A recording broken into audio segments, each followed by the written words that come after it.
बरसात की एक काली रात थी। गांव के छोटे से कच्चे घर में रहने वाली 19 साल की राधा अपनी माँ के साथ चुपचाप बैठी रो रही थी। घर में खाने तक के पैसे नहीं थे। उसके पिता कई साल पहले गुजर चुके थे और माँ लोगों के घर में बर्तन मांज कर किसी तरह पेट पाल रही थी। तभी गांव का सबसे अमीर लेकिन 60 साल का बूढ़ा आदमी ठाकुर हरिराम राधा से शादी करने का रिश्ता भेजता है। पूरे गांव में चर्चा शुरू हो जाती। लोग कहते हैं कि हरिराम की पहली पत्नी रहस्यमय तस्वीर से मर गई, लेकिन पैसे के आगे राधा की मजबूरी हार गई। माँ ने कांपते आवाज ते हुए बेटी की शादी उस बूढ़े आदमी से करा दी। शादी के दिन राधा दुल्हन बनी जरूर थी, लेकिन उसकी आंखों में डर साफ दिखाई दे रहा था। बारात में ढोल बज रहे थे, लोग नाच रहे थे, लेकिन राधा को ऐसा लग रहा था जैसे उसे किसी अंधेरी खाई में धकेला जा रहा है।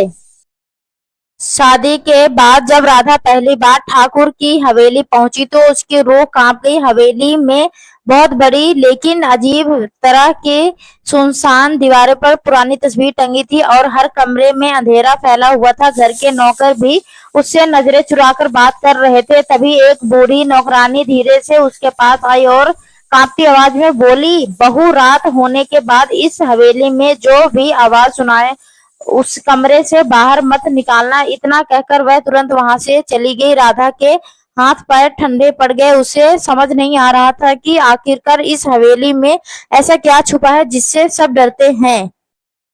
रात धीरे धीरे गहरी होने लगी। सुहाग रात का कमरा फूलों से सजा हुआ था, लेकिन उस कमरे में अजीब सी बदबू आ रही थी। बाहर तेज हवा चल रही थी और खिड़कियां अपने आप हिल रही थी। राधा बिस्तर पर बैठी कांप रही थी। तभी अचानक कमरे का दरवाजा धीरे धीरे खुला। उसने सोचा ठाकुर हरिराम आ गए होंगे, लेकिन दरवाजे पर कोई नहीं था। तभी उसे पायल की आवाज सुनाई दी। आवाज कमरे के बाहर गलियारे से आ रही थी।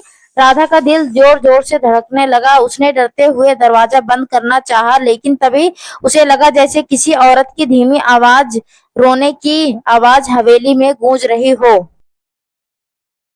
कुछ देर बाद ठाकुर हरिराम अपने कमरे में आया। उसके चेहरे पर अजीब मुस्कान थी। उसने राधा को घूरते हुए कहा, आज के बाद इस हवेली से बाहर जाने की कोशिश मत करना। यह सुनते राधा डर गई। तभी अचानक पूरे कमरे की लाइट चली गई। अंधेरे में किसी के चले जाने की आवाज आने लगी। राधा घबराकर चीख पड़ी। तभी उससे महसूस हुआ कि कमरे में सिर्फ वह और ठाकुर नहीं, कोई और तीसरा भी मौजूद है। अचानक बिजली वापस आई और राधा की नजर कमरे के कोने पर पड़ी। वहां सफेद साड़ी पहने एक औरत खड़ी थी, जिसके बाल सफेद बिखरे हुए थे। राधा डर से कांपने लगी। उसने ठाकुर की तरफ देखा, लेकिन ठाकुर ऐसा बैठा था जैसे उसे कुछ दिखाई नहीं दे रहा हो। अचानक वह औरतें धीरे धीरे राधा की तरफ बढ़ने लगी। उसके पैरों तले पायल की आवाज पूरे कमरे में गूंज रही थी। राधा डर के मारे पीछे हटने लगी। तभी उस औरत ने कांपती आवाज में कहा, भाग जा वरना तू भी मर जाएगी। इतना सुनते ही राधा की चीख निकल गई। उसने तुरंत ठाकुर से पूछा कि वह औरत कौन है, लेकिन ठाकुर गुस्से में चिल्लाया, चुप, इस हवेली में जो दिखता है उसके बारे में सवाल नहीं पूछते। उसकी आंखों में अचानक लाल हो गई थी। राधा को पहली बार महसूस हुआ कि ठाकुर उससे कुछ बहुत बड़ा सच छुपा रहा है। पूरी रात राधा डर के मारे सो नहीं पाई। सुबह होते ही उसने हवेली की बूढ़ी और नौकरानी से उस औरत के बारे में पूछा।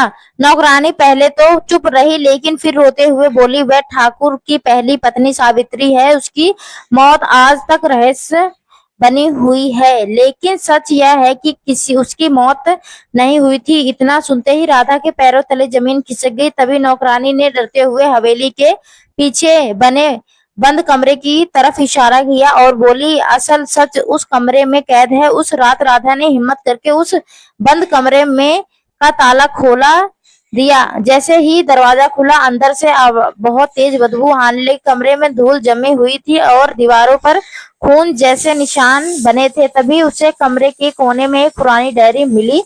डायरी खोलते ही उसके हाथ कांपने लगे। उसमें लिखा था कि अगर कोई यह डायरी पढ़ रहा है तो समझ लो मेरी जान खतरे में है। ठाकुर एक इंसान नहीं, शैतान है। राधा का दिल जोर जोर से धड़कने लगा। तभी पीछे से किसी के चलने की आवाज आई।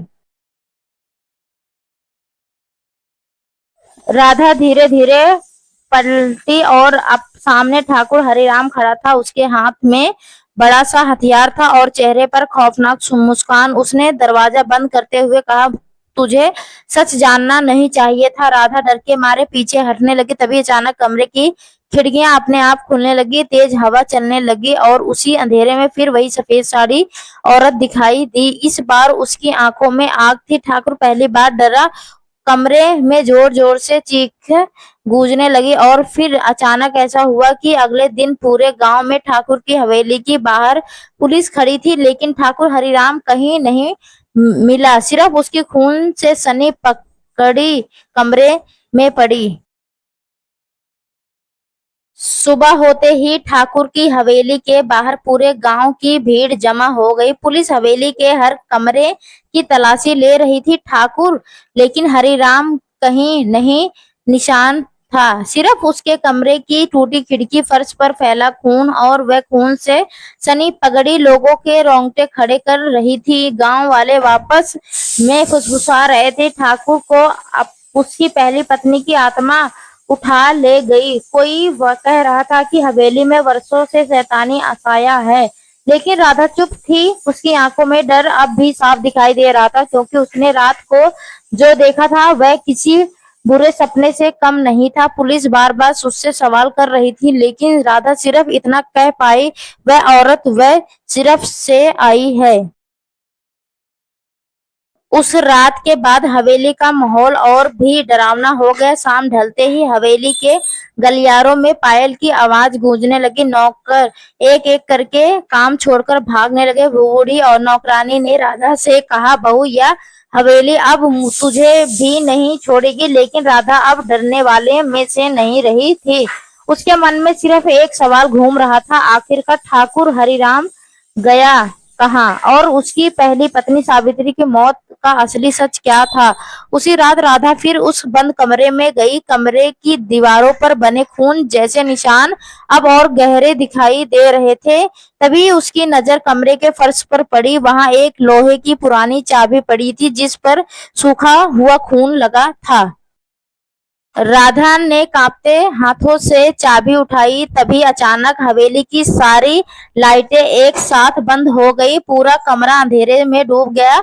उसी अंधेरे में किसी औरत की धीमी आवाज सुनाई देने लगी। राधा का दिल तेजी से धड़कने लगा। तभी उसके कानों में एक आवाज गूंजी, सच तहखाने में छुपा है। राधा डर गई, लेकिन उसने हिम्मत नहीं हारी। वह चाबी लेकर हवेली के पीछे बने पुराने तहखाने की तरफ बढ़ी। तहखाने का दरवाजा सालों से बंद था। जैसे ही उसने चाबी लगाई, दरवाजा अपने आप चरचरा की आवाज के साथ खुल गया। अंदर घूम अंधेरा था और सारी हुई बदबू आ रही थी। राधा धीरे धीरे सीढ़ियां उतरने लगी। अचानक उसे लगा जैसे कोई उसके पीछे पीछे चल रहा हो। तहखाने के अंदर जो था, उससे देखकर राधा की चीख निकल गई। वहां दीवारों पर औरतें की तस्वीरें टंगी थी और हर तस्वीर पर लाल रंग से मौत लिखा हुआ था। कमरे के बीचों बीच एक पुरानी लकड़ी की कुर्सी पड़ी थी, जिस पर जंग लगी जंजीरें बंधी थी। तभी राधा की नजर कमरे के कोने में एक बक्से पर पड़ी। उसने डरते हुए बक्सा खोला और उसके हाथ कांपने लगे। बक्से के अंदर कई औरतें के गहने, शादी के तस्वीरें और खून से सने कपड़े पड़े थे। तभी उसे समझ आ चुका था कि ठाकुर सिर्फ सावित्री का नहीं और कई औरतों का कत्ल ही था। राधा पीछे हटने लगी। तभी अचानक तहखाने का दरवाजा जोर से बंद हो गया।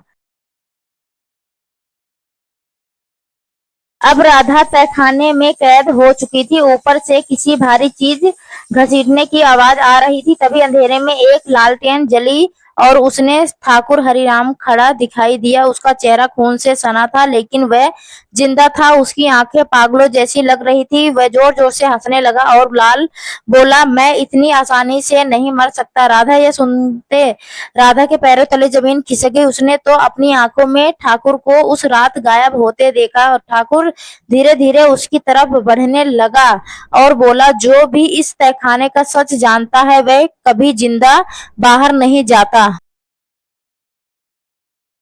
राधा भागने लगी लेकिन तहखाने का रास्ता बंद था। तभी अचानक पीछे से वही सफेद साड़ी वाली औरत दिखाई दी। इस बार उसका चेहरा साफ दिखाई दे रहा था। वह सावित्री थी।